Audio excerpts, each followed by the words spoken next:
he is a face for every patriot that has been slammed, that has been talked about, that has been pushed away from the table, that has voices have been ignored or have had somebody take their power away. He hasn't stopped, and neither should you. So a new day is coming, and a new day in the state of Georgia and also in the United States. And it's going to be led by men like Georgia State Senator from District 53, Colton Moore. Please bring him on.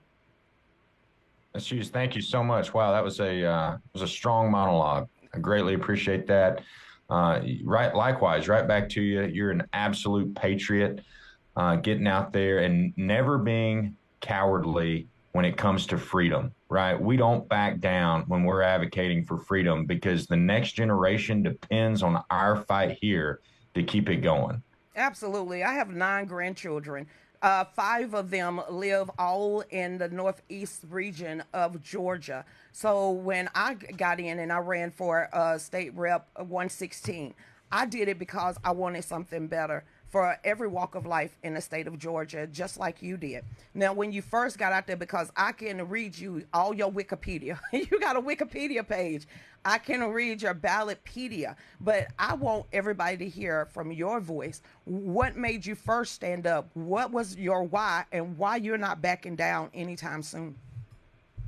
I learned at a very young age what corruption looks like in the state of Georgia.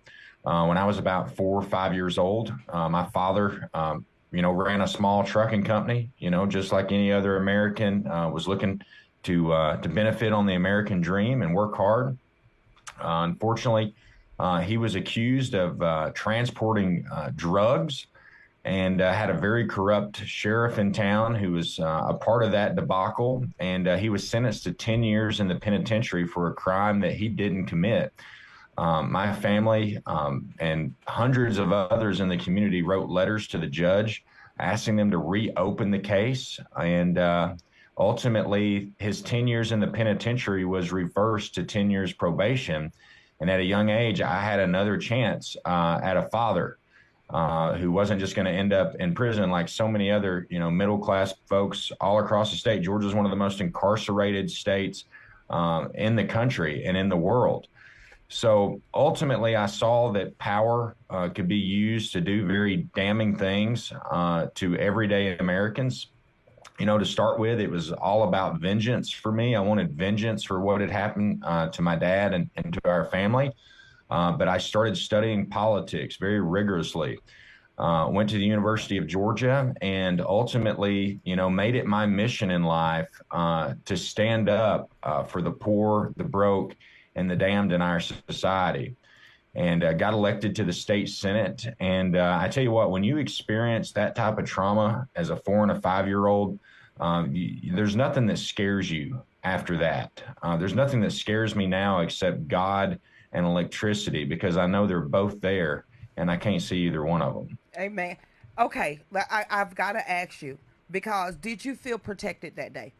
I was invited by, it was supposed to be me, Roy, and Antonio headed to the Georgia Dome because they was like, Chris, you get here.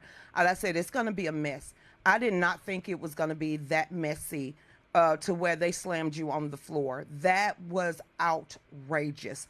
I have seen comments from outside of the United States all the way to California from both political parties, how devastating and ugly that truly was. Now, how do we get rid of the gatekeepers? Because they're not elected officials, they are unelected bureaucrats. Is there a chance of us, of you getting rid of the middleman, because you are the elected representative? You shouldn't have to go between no one to get what's needed for District 53. Yeah, I mean, we were in a completely unconstitutional and lawless situation there that day. I mean, walking in to the chamber, the reporter asked me how I felt, and I said, I felt like Manny Pacquiao going into a fight. My supporters were there. They were rooting and cheering me on.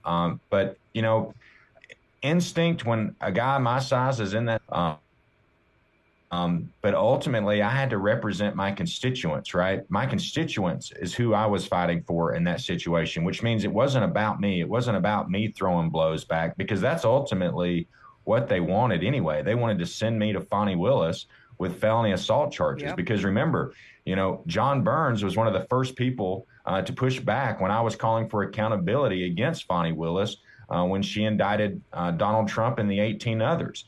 So he sends out his attorney to assault me going in front of 18 police officers and broke the Constitution in about 5 different ways. And I reminded the Senate the next day, like, if we don't uphold our Constitution, then our Constitution is absolutely worthless. It's like a roll of lint coming out of your dryer. And you understand that they just wasn't just regular police officers. They was Georgia State Patrol. And it They was were also some of the highest ranking Georgia State Patrol in the entire state. And you have the Constitution, you have more power constitutionally as being an elected official than they ever could have. So for them to arrest you right there, I immediately jumped on X.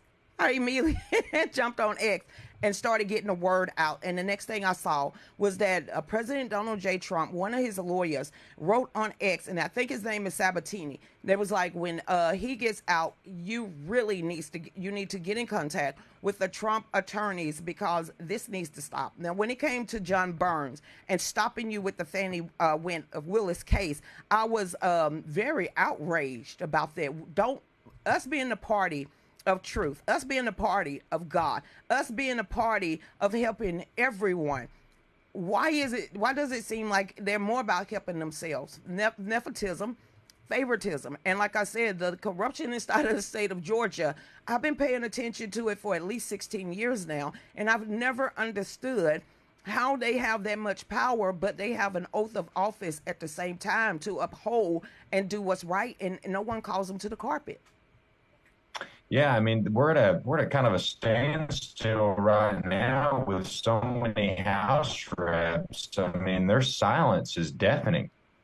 I've literally had House reps tell me and they don't want to get involved. They don't want to die on this political hill. And it's like, if you can't recognize that this is blatant tyranny, regardless of your party affiliation, I mean, this is clear civil rights violations. If you're not willing to speak out now, then you never took your oath seriously to begin with. I mean, John Burns and I, we are not a part of the same political party. He may call himself a Republican, but he is a disgrace to the Republican Party. And this is part of the reason why I think we as Republicans fail a lot of times, is because new voters that we're reaching out to, they point to people like John Burns and saying, why in the world would I ever vote for someone like that? Well, it's time for us to start red pilling them again. And what I call red pilling, it's something that me, my husband, and about 3 other people did in the state of Georgia. We started going to very small communities in middle Georgia, up in the mountains, and lower middle Georgia's on our own dime, and was trying to teach people not only the Georgia State Constitution, but also the Republican platform, and how to primary and how to really vet these political politicians that's been sitting in there for a while. We told them how to vet, how to look at their campaign, how to run for office, what to look for if you're a Freedom Caucus type of person, if you want to be a part of different organizations, or what you want to look for. I said, always go look at their campaign contributions, because the ones that pay them the most are the ones that they're actually working for. You can also go to the Heritage Foundation. There's a score and a record keeping of, because you are, and I went and looked, you are the 7th most conservative state senator inside of the state of Georgia. The 7th. Well, right now, the most conservative. Wow. When I was in the House, they called me the 7th most. But, I mean, if you look at historically across the board of all those different rankings, even a Harvard ranking that looks back from like the 1980s, you'd be hard pressed to articulate a more conservative legislator than what I've been over the last 2 years. I mean, I vote no more than any other legislator in the General Assembly.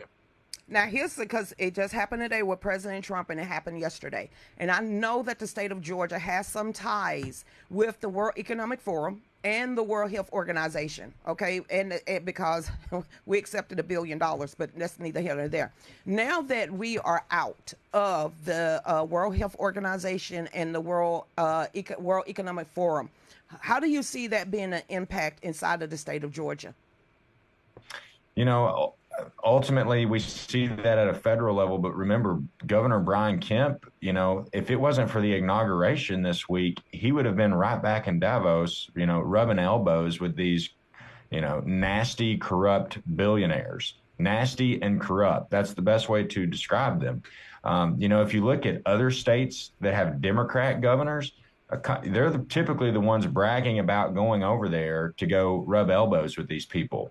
I mean, we have protections in our constitutions. We have a gratuities clause in our Georgia Constitution that prevents taxpayer money from going to private corporations. All right. But what we do is we have this transferable tax credit. We use it in the film tax credits. We use it in different fields. And it is the worst type of welfare, corporate welfare, where you know, everyday Georgians, middle-class Georgians are having to pay an exuberant amount of taxes just to subsidize these corrupt, nasty billionaires in our state. I mean, Rivian Cars, for example. Walton County. You and I live in Walton County. We all Georgians, we spent over $100 million to you know, clear the trees and to build this pad, and gave them all these tax breaks and credits just for them to say, oh, no, sorry, we're not going to be able to make it in there. And constitutionally, that's why we have a gratuities clause, because we never wanted this type of thing to happen to begin with. But then you get these pay-to-play politicians, just like Governor Kemp, absolute pay-to-play. The senator that I knocked out, the old rules chairman, Jeff Mullis, basically crafted legislation for him to be able to raise an unlimited amount of money, which you know, made this pay-to-play politics possible. And then meanwhile, he calls himself a Republican, and then the Georgia GOP is absolutely broke, has no money. And then when we're trying to defend these 18 people who were questioning the integrity of an election in 2020 and were brought up by Fonnie Willis, there wasn't any money to do anything with it, right? We couldn't provide. We don't still have money. We've been broke since John Paget. Where's the money going? I mean, we done had John Paget. We had Tom Watson. Tom Watson. We done had Alex Jones. Where the money at? No, exactly. And then the money's not showing up anymore because it's going straight into Governor Kemp's hands, and he's dishing out the political favors. And the Georgia legislature is absolutely scared to death of him because of this money. They're afraid to speak out. It's created a chilling effect all across the General Assembly because they're worried they're going to get a primary challenger. But until people start showing up at their local GOPs and demanding strong statements against people like John Burns and their own state reps for just sitting under their desk and not doing anything, we're not going to see any change, because right now the General Assembly, they're afraid of the big money that Kemp and these nasty billionaires have influenced our state with. Well, convention is coming up in April. The district convention starts next month. And no, you have the county convention starts next month for the the parties or the counties under 80,000, and then the counties over under 80,000. So convention season is about to wind up. So I believe if a lot of these, I call them rhinos and Republicans in names only, and actually I called them the Furious Five. Really, that was Millar. Millar. It was Ralston. It was the other guy you just named. It was 5 gatekeepers that has held power in the state of Georgia for at least 16 years. And I'm not finna save his name. Hell, he's already dead. He done met his maker. But when you're sitting on as many cases as he was sitting on, you had favoritism. You couldn't ask questions. You couldn't ask Ralston anything. You couldn't present anything. He had his own narrative, and that is how we got to the position where we're at in 2025. Is because of what they set in motion to save their own butt, make their own people money, and not the regular folks out here. When they come to Rivian, what are they going to do with all those acres of trees that they tore down? I live in Walton County. We didn't want a electric vehicle warehouse out here or manufacturing. We didn't want that. And now that they're gone, are we going to get that money back and put it back in the treasury inside of the state of Georgia? Yeah, no, that's what ought to happen. But, you know, when I was voting against like spending our taxpayer money to put up electric charging stations, the majority leader, Steve Gooch, said, "Oh, are we sure the people in Northwest Georgia even have electricity?" And it's like, no. And I told him, I Woo. said, we have plenty of electricity. It's just we don't care if those electric vehicles just coast on through the district because we don't believe we ought to be using hard earned taxpayer dollars to put up electric charging stations, not the proper role of government. Okay, well, Donald Trump came out today. Well, he done came out in the last 2 days where he slapped down the mandate, the electric vehicle mandate. I didn't think that passed inside of the state of Georgia where we was going to have a mandate that we would have to start buying electric vehicles. No, we don't have that mandate, but what we did do is we spent a little over $100 million in taxpayer money to put up electric charging stations every 50 miles on state routes. And it goes against every free market principle. Mr. Patel in my hometown, who runs and owns several gas stations, if he wants to put up an electric charging station and sell electricity, he's got every right to go do that. He shouldn't have to compete with the state of Georgia, who's got electric charging stations up the road that's funded and whoever's getting the takeoff of that, right? A free market enterprise ought to be able to work that out. Even Elon Musk agrees that we don't need to subsidize electric charging stations. The free market can take care of this thing, but it just shows you pay to play politics. You put up a little bit of money to the governor, and you're going to get back a lot more in hard-earned taxpayer money. We saw that during the scamdemic. I mean, the shutdown. We saw that during the shutdown. I'm about to make you blush. You ready? Because there's been a lot of talk around town, well, around on my page anyway. Is it too early to say we want you to run for governor? Oh, wow. Miss Hughes, I appreciate that. My husband wrote that down. You got questions in the chat room. They really want. No, don't leave us with Carr, Jones, and Brad Raffensperger. You got Chris Carr. Think about this. Chris Carr has raised $2.2 million since November. What that tells you everything you need to know. Who is he getting the money from, though? That's right. Exactly. That should tell you who he's going to work. He's done nothing inside of the state of Georgia. Absolutely nothing. I've asked him countless times for help when it comes to Lake and Riley, when it comes to the illegals that we saw at the Atlanta airport. Who are going and taking away middle-class Georgians' jobs and reducing what a basic wage is across the state. Didn't get any help there. When it comes to water issues up in Northwest Georgia, wasn't able to help us there. I mean, he has ignored probably 5 or 6 different meetings that I've tried to get with him. And then get this, I sent a letter to him the day before they arrested me to John Burns to have an emergency opinion on whether John Burns had the authority or not to do what he did. And he knows good and well that John Burns doesn't have that authority, but he was too cowardly to even write a letter back to me. All right. Chris Carr cannot be governor. I'm not going to vote. I'm not going to vote for him anyway. But the letter you sent, I shared that letter the day, I would say about 30 minutes after you sent that letter to John Burns. Number one, you're a grown-ass man. You're a grown man with the freedom of speech that is guaranteed not only by God Almighty, but the Georgia State Constitution and the United States Constitution. Apologizing because somebody's feelings got hurt. If anything, John Burns need to be apologizing because he done got judged already. When we know the track record inside of the state of Georgia, you're not trying to make friends. You're trying to do the right thing about your constituents in District 53. Not try to be friends down here under the Gold Dome. It doesn't benefit those people in District 53, and I know Roy and them. And I know they're hardworking patriots, hardworking constituents, hardworking Georgians. They want what's right, and that's why they sent you down there. So for John Burns and Kemp smirking on the sideline, yes, he was smirking on the sideline, for them to take away your voice and the voice of 250,000 people, those people need to come out in full force. And I think you're going to see a lot of that during this convention season, and I think you're going to see it across the state. Because what you've shown, and this is what you need to make on your governorship runs for the campaign commercials. You need to have the videos of you being in Jacksonville airport showing that these illegals are being brought through Atlanta. Now that President Donald Trump has declared a state of emergency or a national emergency when it comes to the illegal crisis inside of America, what is the responsibility for the lawmakers inside of Georgia when it comes to this executive order? You know, it's a great question because when Joe Biden was president, and you would go to these same state lawmakers and you would recognize, and they would even recognize the federal government was not enforcing the law anymore, right? We have federal law that was supposed to prevent this type of thing from happening.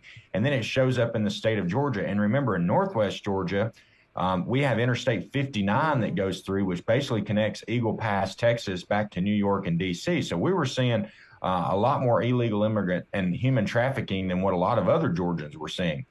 But they were so used to everything being so peaceful in the state and them never actually having to do anything that it was just mind-boggling to them that, wait, the state of Georgia is the next sovereignty of government. Sure this is the safety net to protect citizens. The federal government has failed us. We're next in line to try to solve the problem. So remember, it took Lake and Riley, it took exposing the airport, and then what does Governor Kemp do? He gets up and he gives a 45-minute address at the steps of the Capitol, telling everybody that he's on board with getting something done. And then at the end of the speech, you learn that the only thing he's going to do is he's going to send 20 National Guard troops to the border.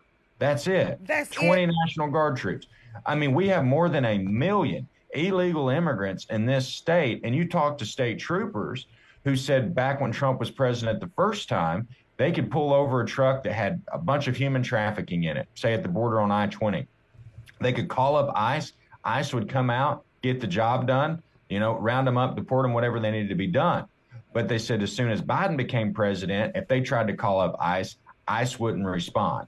So they couldn't do anything but just let them continue to go on, right? It takes leadership. It takes taking action. And if you listen to Brian Kemp, all he ever says is, well, if Joe Biden wasn't president or if Joe Biden would just do this, it's like, no, governor, you're the governor. Get the job done. Well, here's one thing the governor could do constitutionally. We could declare an invasion ourselves and start providing tariffs against Mexico. Because if you ask somebody in Mexico, what's the difference between the cartel and the government? They're going to tell you there is none. It's synonymous. It's one and the same.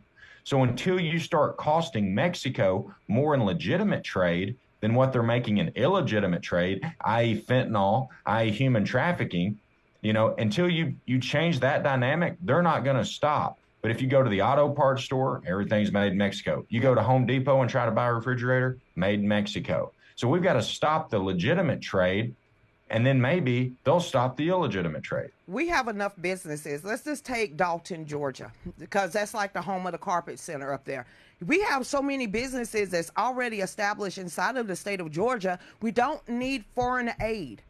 I never understood during the scamdemic or the shutdown that he accepted $1 billion from China when we had our own companies inside of Georgia that could produce PPEs. We didn't need to take that money for masks or hand sanitizer or any of this stuff, but he did it anyway. And to me, that was when I was like, is he getting into bed with the globalism? Then he started going to Davos. That's when I started backing away and really paying attention to our governor, because it's like, why are you getting invited to these globalist organizations, and are you getting indoctrinated too to become a globalist yourself? And then when he started talking about the greater good, there's no greater good. You're supposed to represent the people in the state of Georgia, not anywhere else. And everything about the scamdemic and the shutdown for 2, 3, 4 months or however long he did it was not for the greater good, because it has given us lasting effects that it's going to take a while to dig out of. And it's going to, if that's from the adverse effects from the jibbity jab or the clot shot, that's moms and pops businesses that were shut down because they wasn't essential enough. It's people that are living from paycheck to paycheck because they don't have the opportunities that illegals do. So there's a lot of people that are very angry with Governor Kemp and the Gold Dome. What can you do to rest assured, because it's only a handful of y'all under the Gold Dome that really stands up for the Republican platform and the public Republican principle. What can you say to them to give them a little bit more hope that they really have people fighting for them?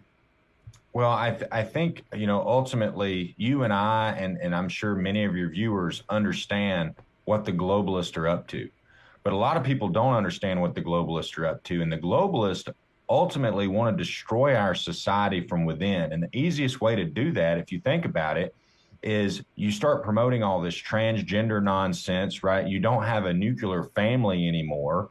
And then you bring in all this illegal immigration of people who don't understand what generations have fought for, principally in good constitutional government, right? Freedom has never been free. We've had to fight for it for every generation, and we understand that. But then you have these people who don't understand that, who are coming in, and then your society is completely ruined, right? You're not producing Americans anymore. You're destroying everything that is about America. And so they take these people who are extra gullible, like our governor, who's just excited that he gets to play big league and gets to eat good lobster and good steak and gets this big campaign account that he can go threaten other legislators with. So they take people like that, and that's how they're moving the needle. But ultimately, the power is in the people. And we see that very clearly. After my arrest, the amount of people who were going after John Burns in social media, I mean, the guy can't speak without digging himself a deeper hole with the people of Georgia. But it takes you getting involved and holding politicians accountable. Always remember, these people, they get elected and all they want to do is go crawl under their desk, because they know if they're under their desk and they pop out, they're like, if we say something, that might hinder us from getting reelected again. So they get scared. You have to convince these legislators to crawl out from under their desk and do what you elected them to do. And if they can't get the job done, you run against them. See, that's the problem I'm seeing because I was the campaign manager for Mac McGregor when he ran for lieutenant governor. Mac only had a campaign call for it, and what he raised was probably $2,500. We collected, when the first votes first came on, he was up 158,000 votes. And I think all in total, for his very first race ever in his life, he was over 100,000 mark. This is just a regular man from District 53. He's a hard worker. He's up there with Roy, just wanting to do. He's a Marine. He loves his nation and he loves his state. And he got up and he ran because he's just like you. He's tired of what he's seeing in the Gold Dome. And during his tenure, or when he was running, the Republican Party changed a lot of rules.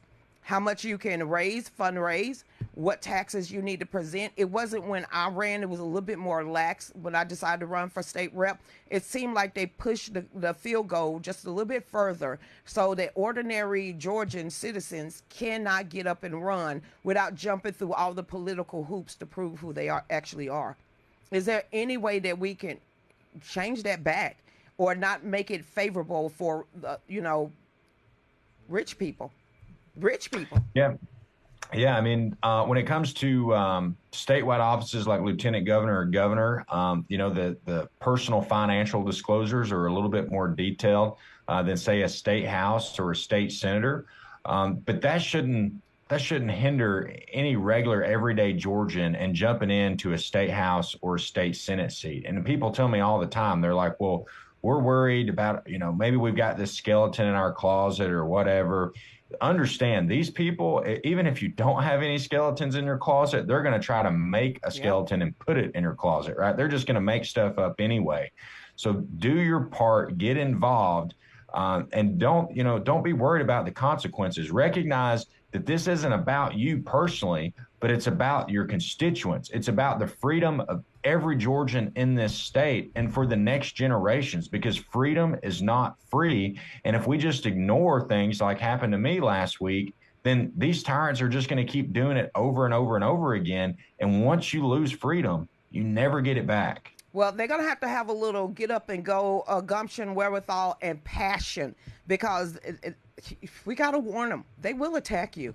They will dig up dirt, or they will fabricate dirt, and they will throw it out there because that's their smear machine. And it happens in the Republican Party too. They will smear you just because they don't want to relinquish that power of that seat. Now, let me give you an example of this. This past election, we had a Freedom Caucus member, Noelle Cahan, who was running for state rep against another rhino. And her opponent basically crafts up some ethics violations that are completely false, submits it to the ethics commission, and then they run a mailer out to her entire district and says, look, she's under ethics investigation. Wow. Well, they made up the charges. Did right? she have any they recourse? bared false witness. And, she still won. And then guess what? Goes to the ethics commission, and the ethics commission dismisses the cases because there was nothing there to begin with. They literally just made up some nonsense just so they could mail out a mailer and try to run a hit piece on it. And now, when you get ready to run again, they're going to try the same games with you. But this is why I say strike while the iron is hot, pray, and pray. Is supplication. Absolutely. That more for governor. Colton Moore. I appreciate that. I think you could pull it. I know you could beat Chris Carr. You definitely is going to beat Brad Raffensperger, even if he got Dominion vote machines. People are sick and tired across the state. I would say they're just sick and tired. And with so many people knowing your name now, and you are the face of freedom inside of the state of Georgia. Ain't nothing you can do about it, Colton. God through you on that pedestal at this point to be the face of freedom for the freedom fighters, for the grassroots movement inside of the state of Georgia, because that's what a lot of people felt like. Not only was you being taken advantage of, your civil rights was being destroyed and walked on, but there's been many people around the state of Georgia either gave up in the Republican Party because they got tired of it, or giving up in politics because they don't feel like anything is going to change. But you are that face to show people you get up and you fight. You get up and you fight back for what God has given you. You get up and you fight back for your freedoms. You get back up and you fight back for the Georgia State Constitution, because we are sovereign. We are a sovereign state within inside of a sovereign nation, and we're not a democracy. We're a constitutional republic. And when people really understand what their whys are and the passions that they have, you're going to have Colton Moore Juniors. Not really. You're going to have a lot of people that's going to get up and mimic you. And for you to be so young, because I'm 50 and you're in your 30s, you're going to hit the main people, the Z's, the alpha, and the millennials.